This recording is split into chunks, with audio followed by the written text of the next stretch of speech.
Hello everyone, నేను మీకు ఇప్పుడు ఒక అద్భుతమైన మొక్కను చూపించబోతున్నాను. స్కిప్ చేయకుండా చూడండి, లైక్ చేయండి, షేర్ చేయండి అండ్ సబ్స్క్రైబ్ చేయండి. బుడగలు కూడా వస్తాయి ఈ మొక్కతో. లేత కాండాన్ని కొంచెం నరికినట్లయితే దానిలోంచి ద్రవం వస్తుంది, బుడగలు వస్తాయట. కానీ నేను ఊది చూపించట్లేదు. దీని గురించి వివరంగా చెప్తాను, చూడండి, వినండి, లైక్ చేయండి, షేర్ చేయండి అండ్ సబ్స్క్రైబ్ చేయండి. ఈ కొమ్మను ఒకదాన్ని నేను నరికి చూశాను. పైన బెరడు ఎలా ఉంది, దీని ద్వారా మనం తాళ్ళు పెనవచ్చు, నార వస్తుంది.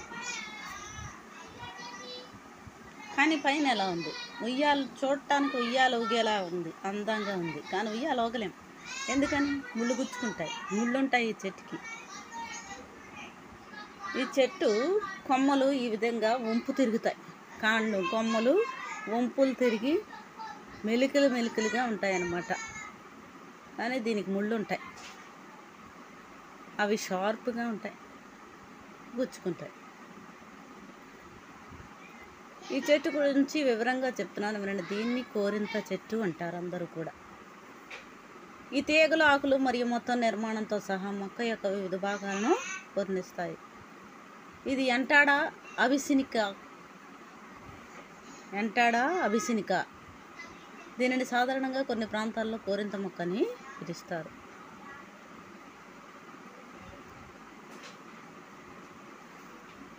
ఇది ఫాబేసి కుటుంబానికి చెందింది.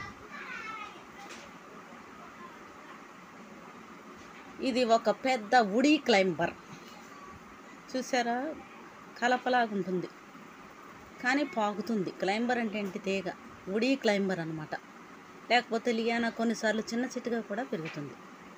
వుడీ క్లైంబర్ లేదా లియానా లేదా చిన్న చెట్టుగా కూడా పెరుగుతుంది. ఎక్కువ శాతం ఇది వుడీ క్లైంబర్ అని మనం చెప్పుకోవచ్చు. మనం చూద్దాం దీని గురించి. దీని ఆకులు ఎలా ఉంటాయి? కాంపౌండ్, చిన్న ప్రకాశవంతమైన ఆకుపచ్చ కరపత్రాలతో ఉంటాయి. విత్తనాలు నల్లటి గింజలు, పూసల్లో కూడా వాడుకోవచ్చు అనమాట. గట్టి చెక్కలాగా ఉంటుందన్నమాట విత్తనం. సాధారణంగా ఉష్ణమండల ప్రాంతాల్లో, ముఖ్యంగా ఆఫ్రికాలో కనిపిస్తుంది. గాయాలు మరి వ్యాధుల చికిత్సకు ఇది సాంప్రదాయకంగా గిరిజన ప్రజలు వాడతారు. విత్తనాలు కొన్నిసార్లు అలంకార ప్రయోజనాల కోసం లేదా పూసలుగా ఉపయోగిస్తారు. బెరడు మరియు ఆకులు వివిధ ఔషధానువర్తనాలుగా ఉపయోగిస్తారు. కోరింత మొక్క యొక్క శాస్త్రీయనామం ఏంటి? ఎంటాడా అభిసినికా. ఈ జాతి ఎంటాడా జాతికి చెందిందనమాట.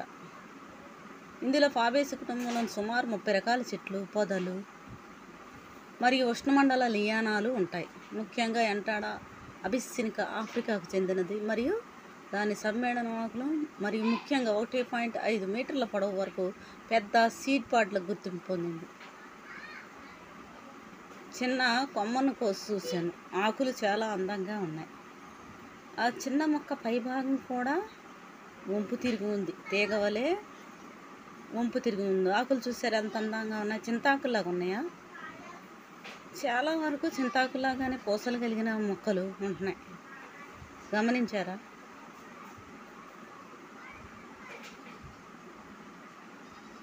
చూడండి, ఈ చెట్టు ఆకులు ఈ విధంగా ఉంటాయి, కోరింత మొక్క ఆకులు. పైన వంపు తిరిగిన భాగాన్ని చూపిస్తున్నాను, చూడండి. ఇదిగో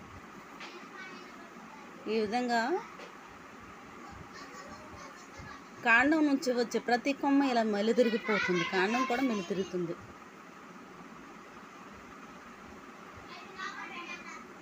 ఇవి నదులు మరియు సముద్ర ప్రవాహాల ద్వారా విస్తృతమైన దూరాలను ప్రయాణించేలా చేస్తాయి. అప్పుడు అవి అలా దూర తీరాలకు వెళ్ళిపోయి వేరే చోట్ల కూడా మొలుస్తాయి. మా పొలంలోనే 10 చెట్లు ఉన్నాయి, చాలా గట్ల వెంబడి ఉన్నాయి. ఇవి కంపగా వేసుకోవచ్చు, పంట పొలాలకు కంపగా వేసుకోవచ్చు. యూటిలిటీ పరంగా ఎంటాడా జాతికి చెందిన వివిధ జాతుల వివిధ సంస్కృతులలో సాంప్రదాయ వైద్య పద్ధతుల్లో ఉపయోగించబడతాయి. అదనంగా విత్తనాలు కొన్నిసార్లు వాటి విలక్షణమైన పరిమాణం మరియు ప్రదర్శన కారణంగా నగల తయారీలో వంటి అలంకార ప్రయోజనాల కోసం ఉపయోగిస్తారు. ఈ మొక్కకి ఎన్ని ఉపయోగాలు ఉన్నాయి.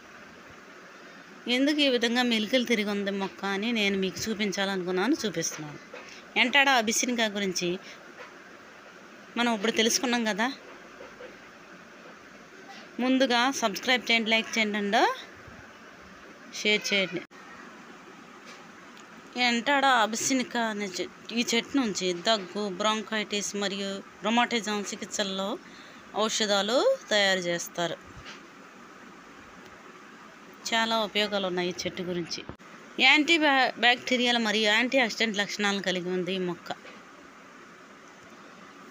ఈ మొక్క నుంచి ఔషధాలు తయారు చేస్తారు, కానీ మీరు ఈ మొక్క నుంచి ఏది కూడా తినకూడదు డాక్టర్ సలహా లేకుండా. నేను మీకు ఈ మొక్క గురించి ఎక్స్ప్లెయిన్ చేస్తున్నాను అంతే. చూడండి, వినండి, లైక్ చేయండి, షేర్ చేయండి, సబ్స్క్రైబ్ చేయండి, అంతేకాని తినవద్దు. ఇది మనం పంట పొలాలకు కంచిగా ఉపయోగించుకోవచ్చు, పశువులకు కూడా కంచిగా ఉపయోగించుకోవచ్చు. ఎందుకని ఈ చెట్టు నిండా ముళ్ళే ఉన్నాయి, షార్ప్గా ఉన్నాయి. అందుకే దీన్ని కోరింత కంప అంటారు. ఈ కోరింత కంప ఈ విధంగా మనం ఉపయోగించుకోవచ్చు. ముళ్ళు కలిగిన ఈ కోరింత కంప, దీనికి కాయలు కూడా ఉంటాయి. ఆ కాయల నుంచి గింజలు వస్తాయి. ఆ గింజలు ఎలా ఉంటాయో చూపిస్తాను. కాయలు బ్రౌన్ కలర్లో ఉంటాయి, లోపల విత్తనాలు నల్లగా ఉంటాయి. నేను మీకు గురిగింజ చెట్టు చూపించాను కదా, దాని నుంచి పూసలు వస్తాయి. ఆ పూసలు మనం ఉపయోగించుకోవచ్చు. అలాగే ఈ గింజలు కూడా మనం ఉపయోగించుకోవచ్చు. చూసారా, పూసలు గింజలు నల్లగా ఉన్నాయి, గట్టిగా ఉన్నాయి. అందుకే వీటిని మనం పూసలుగా ఉపయోగించుకోవచ్చు, ఆడుకోవచ్చు. ఇవి కోరింత కాయలు. మా పొలంలో చాలా చోట్ల ఇది ఉంది, కంచిగా మేము ఉపయోగించుకుంటున్నాం. ప్లీజ్ సబ్స్క్రైబ్ మై భలే నిర్మలా ఛానల్. Bye everyone.